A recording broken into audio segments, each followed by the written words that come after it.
12 minutes of end-to-end stuff here, Brad. There's been opportunities both ends of the field, but there has been a lack of execution on both sides passing games, unfortunately. But is there an opportunity here? Ball's down. It looks like it. Elliot Knight for the South East Sharks, and we are underway then. After 13 minutes, we finally have our first score in this mixed final, and it was great play. Elliot Knight going over the line. Jackson Chan was involved, and of course that man Chris Wall as well, and those three linking up in the middle. There is Chris Wall. Look to his right, there was Jackson Chan, but he opted to go left, and it was a simple finish in the end for Elliot Knight. The recovery has been absolutely fantastic, and to keep the energy levels up in this heat it's credit to them. Yeah, it has, and we've got Charlie Meredith moving the ball to this right edge, running a little rooster line, and the middles split apart there, unfortunately for the Wildcats. So the toucher protecting their short side where there was a threat, but the saver released far too early meant that the rooster line runner could run straight through. Yeah, just having another look on the replay, just a simple layoff to Richard Brunton, and he had the space to just utilise through the middle.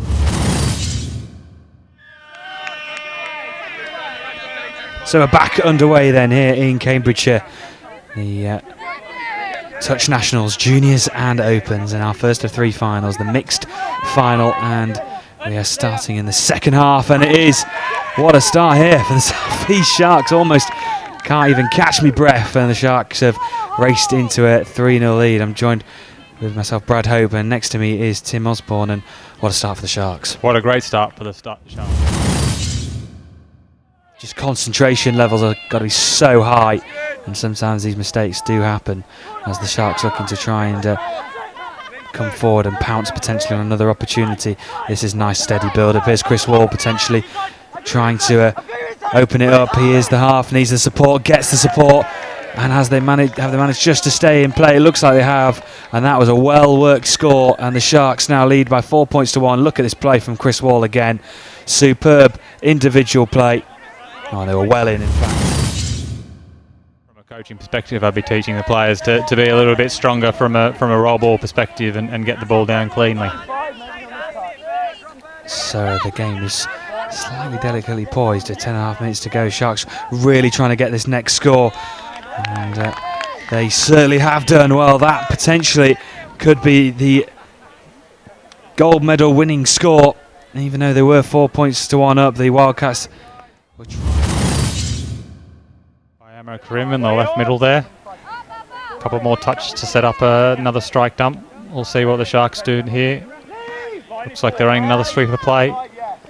If Dougie Benzie kicks around, nice little bit of footwork. Old master on old master. Dougie Benzie on Amaro Karim. And, that may well be some bragging rights. Sorry, bragging rights at the pub. It's been the talk of the tournament, the amount of youth that's coming and the youngsters that are coming on through all the sides, and it is great to see, and they are the future of the England touch rugby scene, as the Wildcats look to try and mount one final attack with the seconds ticking down. The hooter will be sounding around the One Leisure here in St Ives, and there goes that hooter right on cue. Oh, and there we go, and that will signal the end of this mixed final, and it is a win for the South East Sharks. What a performance. They've had a brilliant run out. Defensively, attackingly, they have been absolutely superb, and I think Tim have been worthy champions. And Tim will, of course, we'll have to have a pick of the MVP as well. Who do you think's really shone out in this game for you? Well, I think the Sharks' MVP for me is probably Chris Wall.